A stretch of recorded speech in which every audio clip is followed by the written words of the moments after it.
தானே வாங்குனீங்கன்னு கேக்குறீங்க. உங்ககிட்ட ஒரு கேம் கொண்டு வந்துருங்க அப்படின்னு சொல்லிட்டு நிறைய பேர் உங்ககிட்ட சொல்லிட்டு வருவாங்க. அதெல்லாம் நம்பிடாதீங்க. உழைச்சா மட்டும் தான் சாப்பாடு.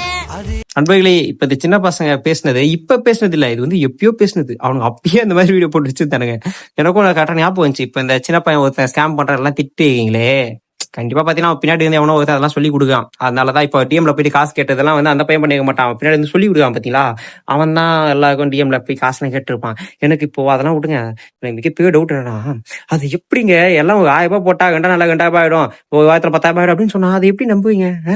எனக்கு ஒண்ணுமே புரியல. அந்த அளவுக்கு அது வந்து அறிவியல்னு சொல்றதை விட அது பேராசை தான் எனக்கு தெரிஞ்சு. ஏன்னா இது மாதிரி 1-2 கேள்விப்பட்டதில்ல. நம்ம அதாவது டெக்னிக்கலா வந்து திருடுவானுங்க. இது மாதிரி ட்ரேடிங்கு இதை பாத்தீங்களா, நான் ஆல்ரெடி சம்பாதிச்சிருக்கேன் அதெல்லாம் போட்டு அப்படி இப்படி ஏமாத்தணும்னு வச்சுக்கோங்களேன். கூட்டு சோட்லாம் மாட்டுன்னு கொஞ்சம் பெகாலா இருப்பான், கொஞ்சம் அப்படி இப்படி ஏமாத்தணும்னு வச்சுக்கோங்களேன். சின்ன பையங்க வந்து அவனை நம்பி எப்படிங்க அது? அதனால இதெல்லாம் வந்து அக்கம் பக்கம் ஸ்டேட்டுக்காகலாம் பார்த்தா நம்ம தமிழர்கள் எவ்வளவு கேவலமா நினைப்பான். ஏன்டா சின்ன பையன் ஏமாத்திட்டு போறான், இவங்களை ஈஸியா ஏமாத்திடலாம், இப்ப ஆல்ரெடி ஏமாத்திட்டு தான் இருக்கானுங்க நம்மள, அதெல்லாம் விடுமே. அதை தாண்டி இதெல்லாம் பார்க்கும்போது இன்னும் அந்த நம்பிக்கை வந்து மற்ற ஆளுங்களுக்கு வந்து வலுவாகுது. இவங்கெல்லாம் அசால்ட்டா ஏமாத்தலாம் இவங்களான்ட்டு. நானும் காசு சம்பாதிக்கிறோன்னு ஒரு ஐடியால இருக்கேன்.